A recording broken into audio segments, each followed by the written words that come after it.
1 year ago, the landscape of Singaporean retirement changed forever.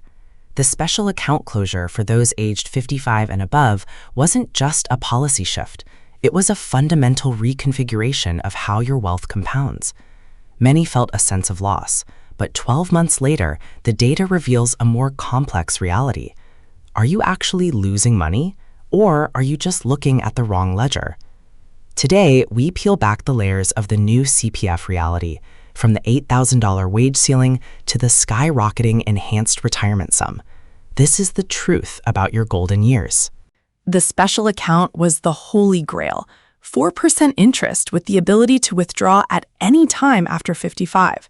When the government announced its closure, shifting those funds to the retirement account and ordinary account, it effectively killed high-interest liquidity. For someone with $100,000 in their SA, moving that to an OA at 2.5% represents a $1,500 annual loss in interest. Over a decade, that is $15,000 of invisible money vanished. But the government claims this was about fairness. We need to ask, fairness for whom? While you were mourning the SA, the wage ceiling moved. Raising the cap to $8,000 means more of your monthly paycheck is being diverted into the CPF system. On paper, this sounds like a forced savings win. But with the SA gone for the silver generation, where is that extra money actually going? It's flowing into the 2.5% OA or being locked into the RA where you can't touch it. We are seeing a massive shift of capital from accessible growth to locked-in security. The goalposts aren't just moving, they are sprinting. The basic, full, and enhanced retirement sums increase annually to keep pace with inflation. For 2025, the ERS is now set at 4 times the BRS. This creates a massive top-up pressure. If you can't hit the new ERS, are you falling behind the cost of living? The closure of the SA makes hitting these targets harder because you no longer have that 4% engine running in the background for your accessible funds. Remember SA shielding? The savvy move of investing SA funds just before turning 55 to prevent them from moving to the RA. That loophole is effectively dead. By closing the SA for older members, the CPF board has centralized control over your interest rates.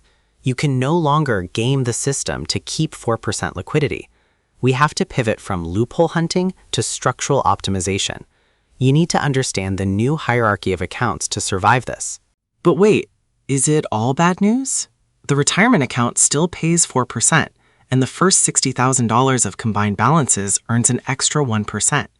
This means your first $30,000 in the RA could be earning up to 6%. The catch? It's not liquid. You are trading your right to spend today for a guaranteed check tomorrow. For the conservative saver, this is a fortress. For the entrepreneur or the investor, this is a cage. Which one are you? Singapore's core inflation has been a roller coaster. If your money is sitting in the OA at 2.5% and inflation is at 3.5%, you are losing 1% of your purchasing power every single year. The SA closure forced many into the OA trap. This is why the rising tide isn't just a metaphor, it's a mathematical certainty. Without the 4% SA buffer, your CPF is no longer an inflation beater. It's barely an inflation matcher. Many Singaporeans are now looking outside CPF. T-bills and Singapore savings bonds became the new SA for a while, offering yields that rivaled or beat the OA. But these are temporary. You have to manage them, roll them over, and watch the rates. The SA was set and forget. The hidden cost of the SA closure is actually cognitive load, the mental energy you now must spend to find that missing 1.5% yield elsewhere. The most powerful move left is the ERS top-up.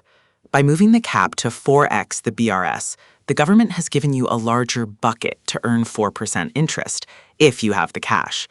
If you have excess OA funds or cash on hand, moving it to the RA to hit the new ERS is the only way to replicate the old SA growth. But remember, this is a one-way street. Once it goes into the RA, it only comes out as a monthly payout. The ultimate goal of the SA closure was to funnel more money into CPF Life. This is the national annuity scheme. By removing the 4% liquid SA, the state is nudging you hard towards a larger monthly payout for life. It's a hedge against longevity risk, the risk of outliving your money.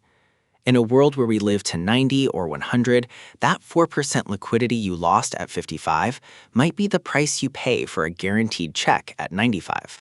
So, what is the new Singaporean playbook? Step 1, max out your RA to the new ERS limit to capture that 4%.